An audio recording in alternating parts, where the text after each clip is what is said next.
Que estudiar la Biblia todos los días a través de la escuela sabática es muy importante.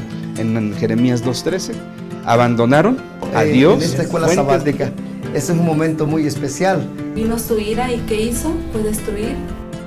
Bienvenido a Presente 7. Este es un espacio especial que hemos creado para ti, a fin de darte tips, consejos. Mucho gusto en saludarte nuevamente, querido líder de Grupo Pequeño. Sé muy bienvenido a Presente 7. La lección de esta semana se titula Reprensión y Retribución. Aprendamos cómo podemos presentar este tema a nuestros miembros de Grupo Pequeño a través de los 3 puntos de los que ya hemos hablado. ¿Recuerdas cuáles son? Conocer, sentir y hacer. Veamos cómo podemos aplicar nuestro primer punto, que es conocer. Bienvenidos al Grupo Pequeño. Me da gusto poderles saludar a cada uno de ustedes. Y vamos a entrar al repaso de nuestra lección número 4, titulada Reprensión y Retribución. Y en este momento quiero comenzar pidiéndoles que podamos repetir lo que fue el versículo para memorizar de esta semana, Jeremías 17:14. 17:14, perdón. Sáname, oh Jehová, y seré sano. Sálvame y seré salvo, porque tú eres mi alabanza. Bien, este fue el versículo de esta semana. Y quisiera comenzar solamente introduciendo una parte de lo que fue esta lección número 4 de esta semana. Y quiero comenzar con el versículo que la lección introduce de Eclesiastés 1:9, donde dice en su última parte que no hay nada nuevo debajo del sol. Y si nosotros consideramos esta parte de este versículo, de que no hay nada nuevo bajo del sol, quiero decirles que la lección enfatiza la forma en la que Dios ha utilizado a los profetas. Especialmente en esta semana consideramos cómo Dios utilizó al profeta Jeremías y cómo enfatiza la lección de esta semana esas pruebas por las cuales él tuvo que pasar y el ministerio que tuvo que ejercer al momento de tener que dar el mensaje, utilizando en muchas ocasiones la reprensión y la retribución. Y prácticamente la lección enfatizó esto durante esta semana. Y vámonos a las preguntas de esta semana, que fueron muy importantes. Y quisiera comenzar con una pregunta que tiene relevancia en la primera parte de esta lección de escuela sabática. Y quiero que la escuchen con atención. Dice Jeremías 17:9. Engañoso es el corazón más que todas las cosas. La pregunta que quiero que consideremos dice de la siguiente manera: ¿no es este un concepto demasiado exagerado y negativo de la naturaleza humana? Si la respuesta es sí, me van a explicar más bien por qué sí o por qué no. Bueno, no es que sea exagerado. Se entiende aquí que el corazón irregenerado o no santificado siempre va a estar en contra de las cosas de Dios. Por sí mismo, el corazón no puede darse cuenta de lo mal que está.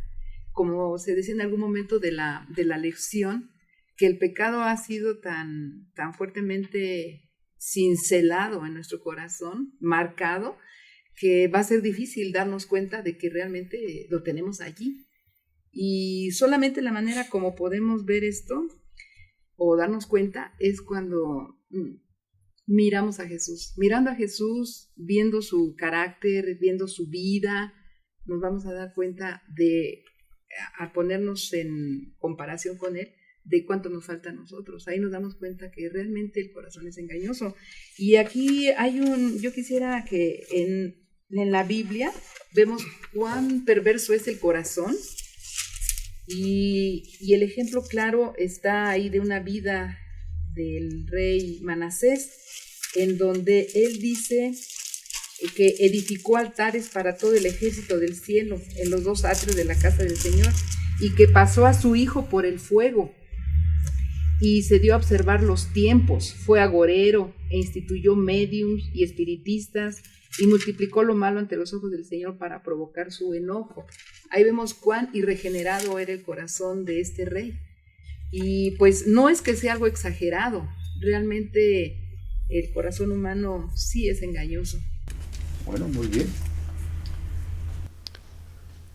Me parece que al mencionar la escritura la palabra corazón, se está refiriendo al ser humano y junto con el ser humano los sentimientos con los que a veces acostumbra el ser humano a vivir o a guiarse.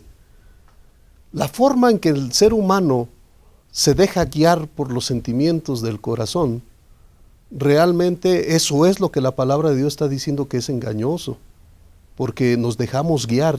En realidad nacimos ya con la tendencia, con el pecado dentro, que eso es lo que nos impulsa a vivir, a actuar. Si nosotros nos dejamos dirigir por el corazón, por los sentimientos del ser humano, entonces a eso le llaman la escritura que es engañoso, porque lo único real que nos puede a nosotros dirigir es la palabra de Dios y los consejos divinos, pero no el corazón del ser humano. Y entonces si nosotros comparamos los consejos divinos con lo engañoso que puede ser el corazón, entonces nos damos cuenta cuán distantes, cuán separados están ambas cosas. Y es por eso que la escritura entonces dice que el corazón es engañoso, tiende solamente al mal. Pero nosotros afortunadamente tenemos la otra parte, que es la conducción divina, que nos puede corregir el camino en nuestro diario vivir. Muy bien, entonces como una conclusión diríamos que por su naturaleza misma, el corazón va a ser siempre así, engañoso. Pero dejará de serlo cuando nuestros pensamientos se ponen en sintonía con Dios. Y es entonces cuando esa naturaleza cobra un sentido diferente. ¿Les parece bien esta conclusión a la que podemos llegar en relación a esta primera pregunta? Y entonces, si les parece, iríamos a una siguiente pregunta. Y la siguiente pregunta la expreso de la siguiente manera. Si el mal es tan difícil de borrar del corazón, ¿cómo podemos encontrar esperanza de salvación y una manera de salir del pecado? Sí, el profeta Jeremías recibe la indicación de parte de Dios de que el mal está grabado. Y nosotros podemos comparar el pecado como un grabado que se hacen los jóvenes hoy día en la piel, como un tatuaje. Se dice en el pasado que quien se tatuaba ya jamás podía quitarse ese tatuaje. Hoy día se puede quitar, pero es un proceso demasiado largo, demasiado difícil y demasiado doloroso para quitar un tatuaje hoy día. Dios está haciendo esa comparación en cuanto al pecado. Está así tan grabado, tan penetrado el pecado en el ser humano como un tatuaje. Pero la misma palabra de Dios nos dice como consejo en Deuteronomio 30:10, dice la palabra de Dios: cuando obedezcas la voz del Señor tu Dios para guardar sus mandamientos y sus normas escritos en este libro de la ley, cuando te conviertas al Señor tu Dios de todo tu corazón y con todo tu alma, entonces te irá bien. Y la escuela sabática, me encantó también este comentario que hace la escuela sabática en la parte de maestros. Dice: solo la persona que pone su confianza en Dios será capaz de experimentar la victoria sobre el pecado. Eso quiere decir que aunque difícil, y creo que lo debemos de entender de esa manera los cristianos, el pecado está tan penetrado en nosotros que no es cosa fácil quitarlo, pero no está perdido. Va a ser difícil, pero si nosotros estamos dispuestos a obedecer la ley de Dios y los estatutos divinos, entonces el Señor nos promete la victoria sobre el pecado. Y creo que es ahí donde nos tenemos que esforzar los cristianos, que entendamos que no va a ser fácil, pero no es imposible. Podemos tener la victoria sobre el pecado. con la ayuda de Dios. Bien, muy buena respuesta a esta pregunta. Datos curiosos de la escuela sabática. ¿Dónde fue organizada la primera escuela sabática adventista? Inciso A, Gorham, Maine. Inciso B, Battle Creek, Michigan. Inciso C, Washington, New Hampshire. Inciso D, Rochester, Nueva York. En nuestra sección Conocer aprendimos que podemos preguntar: engañoso es el corazón más que todas las cosas. Jeremías 17:9. ¿No es este un concepto demasiado exagerado y negativo de la naturaleza humana? ¿Por qué sí o por qué no? Si el mal es tan difícil de borrar del corazón, ¿cómo podemos encontrar esperanza de salvación y una manera de salir del pecado? Datos curiosos de la escuela sabática. ¿Dónde fue organizada la primera escuela sabática adventista? Inciso A, Gorham, Maine. Inciso B, Battle Creek, Michigan. Inciso C, Washington, New Hampshire. Inciso D, Rochester, Nueva York. La respuesta correcta es Rochester, Nueva York. Hemos ayudado a que nuestros alumnos de grupo pequeño conozcan, por ejemplo, que no podemos poner nuestra confianza en nuestras propias fuerzas, sino aferrarnos de Dios para tener la dirección correcta en nuestras vidas. Ahora es necesario que ellos sientan cómo estos temas influyen en su vida. Vamos a ver la siguiente sección, que es sentir.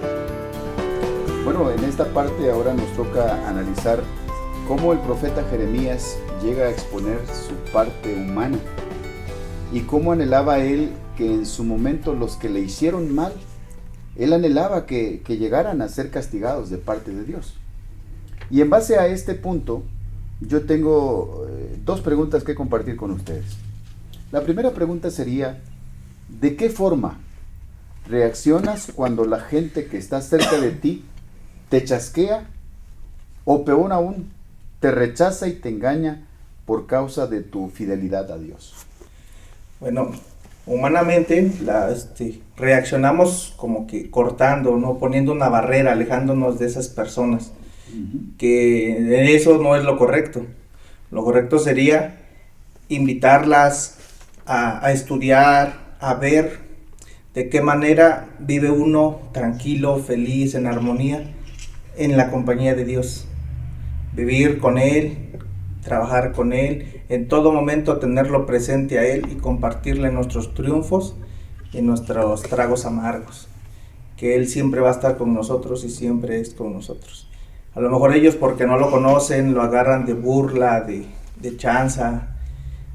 Esa es su vida y a veces nosotros humanamente eso es lo que hacemos. Ponemos una barrera, los evitamos, pero eso es algo incorrecto. Es guiarlos a los pies de Dios. Muy bien, muy bien. ¿Alguien tiene algún otro comentario? En la vida del profeta Jeremías se ve claramente lo que expresa el hermano José. Él fue llamado para dar un mensaje de parte de Dios. Y estaba él en problemas porque me parece que es uno de los profetas que vivió en los tiempos de más apostasía en el pueblo. Si Dios lo manda para dar un mensaje de arrepentimiento, él debería de llegar a dar el mensaje tal como Dios lo estaba mandando. Y ese mensaje no iba a ser tan agradable para los líderes del pueblo. Entonces podríamos decir que el profeta estaba entre la espada y la pared. Si no cumplía, quedaba bien con los líderes, pero quedaba mal con Dios. Y si cumplía como Dios le decía, iba a quedar bien con Dios, pero iba a quedar mal con los líderes.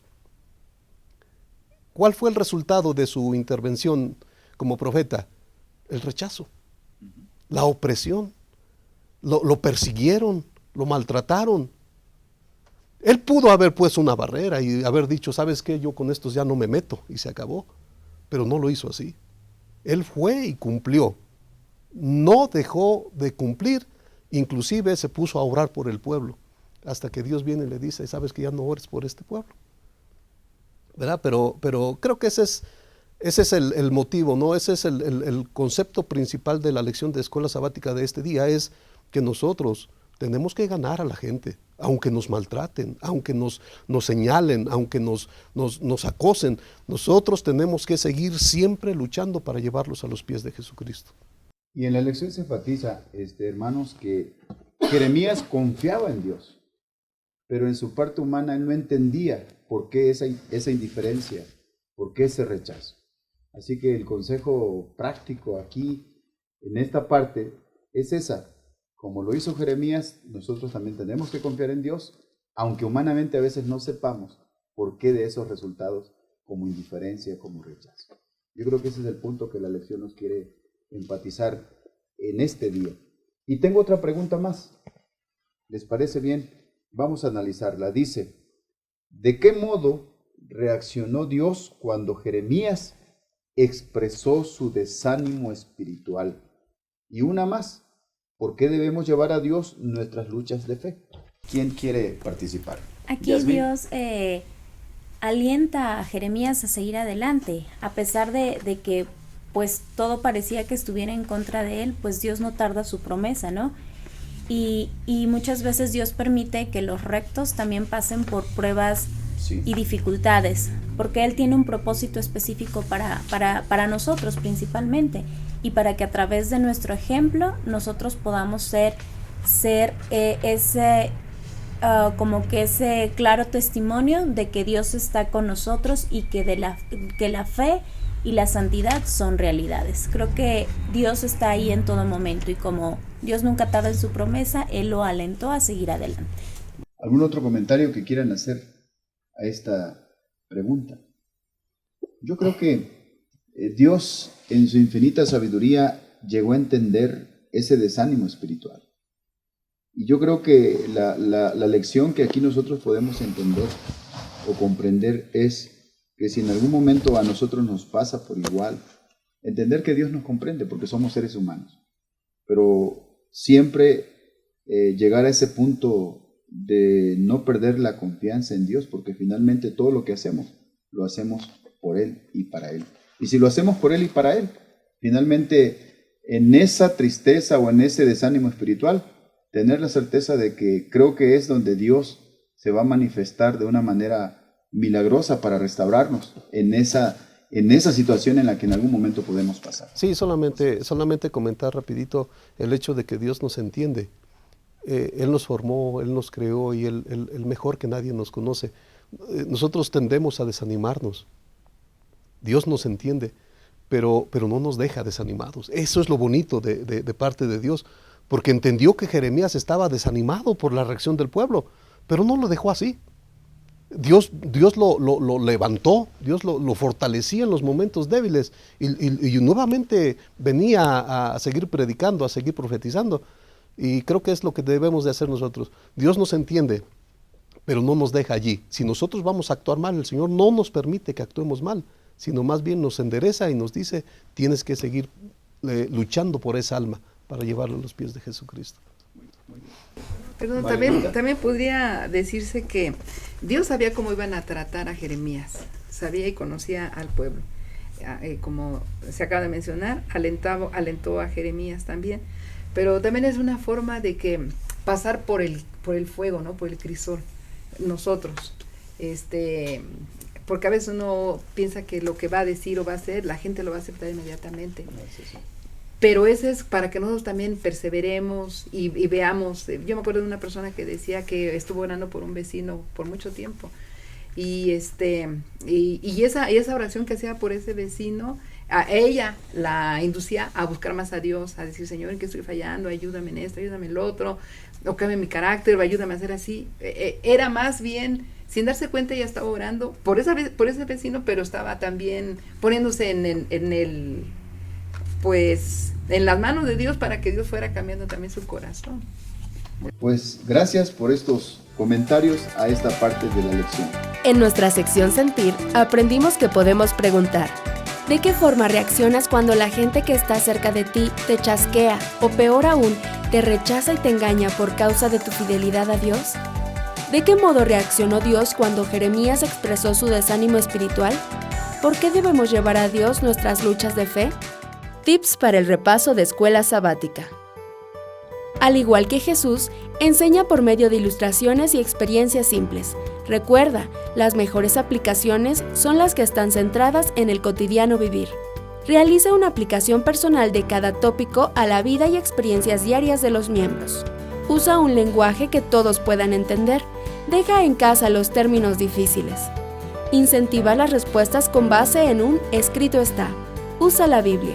Evita la lectura larga de notas y comentarios. Hemos llegado al último de los puntos y es de lo más importante, porque aplicamos toda esta información a nuestras vidas de forma práctica. Vamos a ver el punto hacer. Bueno, ahora vamos a pasar a esta parte también de nuestra lección donde analizamos esa sequía que de alguna manera llegó a afectar no solamente ciudades sino aldeas, y que sufrieron en esta sequía tanto pobres como ricos, juntos sufrieron. Inclusive la vida silvestre, dice la lección, que no se escapó de este sufrimiento. Y en base a esto, a este contexto de esta parte de la lección, yo quisiera presentarles dos preguntas. En términos prácticos, para tu experiencia cristiana, ¿qué significa la expresión árbol plantado junto a las aguas? Malerita. Bueno, yo entiendo aquí que la figura de un árbol fructífero, no una ornamental, sino fructífero, es un árbol que da frutos, y da frutos porque está en un buen lugar, que está cerca de corrientes de agua, donde puede echar sus raíces, profundizar. Está en un lugar adecuado. Como nosotros como cristianos, para una persona que se consagra a Dios o a la palabra de Dios, yo aquí vi que puede uno obtener 3 bendiciones, la vida práctica. Número 1, que va a vivir una vida útil y productiva. Así como el árbol que da sus frutos, una persona que se consagra a Dios va a hacer eso, va a dar una vida, que tiene sus una frutos, relación que, íntima exacto, con Dios. Lo va a reflejar, entonces, en una vida útil para los demás. Número 2, así como el árbol que siempre se ve verde, frondoso, el cristiano siempre estará, la persona cristiana siempre estará lozana, vigorosa, porque está tomando de las aguas profundas de la palabra de Dios. Y finalmente, en todas las empresas que emprenda, Dios la va a ayudar y va a triunfar. Y cuando lleguen las pruebas, como va a estar tan cimentada en esas raíces, va a estar más afianzada a Dios. Cuando vengan las pruebas, las tempestades que la sacudan, no la podrán, así como el árbol que está arraigado así tan profundamente, esa persona que está cerca de Dios, cuando vengan las pruebas, como va a estar bien afianzada, pues no la van a sacudir ni la van a arrancar de ahí. Muy bien. Es una lección bastante práctica la que expresa Malenita en relación a esta pregunta. Solo cuando uno está plantado junto a esa agua viva que representa a Jesús, es que nosotros prácticamente vamos a poderle hacer frente a todas las circunstancias que nos vengan en esta vida. No sé si alguien tenga algún comentario adicional a esto, pero si no, voy a pasar a la siguiente pregunta, que tiene que ver con el asunto de las oraciones intercesoras. Y la pregunta dice de la siguiente manera: ¿debemos continuar nuestras oraciones intercesoras por otros, aun cuando ellos persisten en sus malos caminos?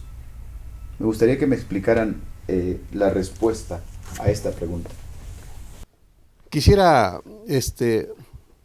aclarar el asunto del por qué Dios le dijo a Jeremías: ya no ores más por este pueblo. En realidad, cuando Dios le dijo a Jeremías: ya no ores más por este pueblo, era porque Dios sabía que la gente estaba buscando a Dios de una manera aparente, de una manera falsa, porque la sequía estaba arrasando con todo. Entonces, la gente venía al templo, la gente veía a sus vecinos, pero lo hacían de una manera no tan leal. Ellos lo estaban haciendo con un propósito detrás de, es decir, si yo voy al templo, entonces va a venir la lluvia. Si yo le ayudo a mi prójimo, entonces va a venir la lluvia. Entonces Dios sabía que no lo estaban haciendo por la verdadera convicción, por el verdadero propósito. Por eso Dios de una manera irónica le dice a Jeremías, ya no ores más por este pueblo, porque el pueblo no lo estaba buscando con esa lealtad con que deberían de buscarlo. Pero la palabra de Dios no se puede contradecir, porque Primera Tesalonicenses en el capítulo 5 y versículo 7, Pablo nos dice, el texto pequeñito, el versículo pequeñito solamente dice, orad que sin cesar. Entonces, realmente nosotros debemos de seguir orando por las personas, por los motivos, a pesar de que dentro de nuestra concepción veamos o sintamos que ellos no son leales o que ellos no quieren o que ellos rechazan, seguiremos, porque Pablo dice claramente, orad sin cesar. Tenemos que continuar. Es nuestro deber como cristianos, es nuestro deber como hijos de Dios, orar por las otras personas. Y ya expliqué, ¿verdad?, por qué Dios le dijo eso a Jeremías. Porque el pueblo lo estaba buscando de una manera falsa. Pero va a llegar el momento, o llegará el momento cuando una persona cambie su forma de sentir, su forma de ver las cosas y busquen al Señor de todo corazón. Y nosotros entonces no debemos de desmayar para seguir orando por todas esas personas.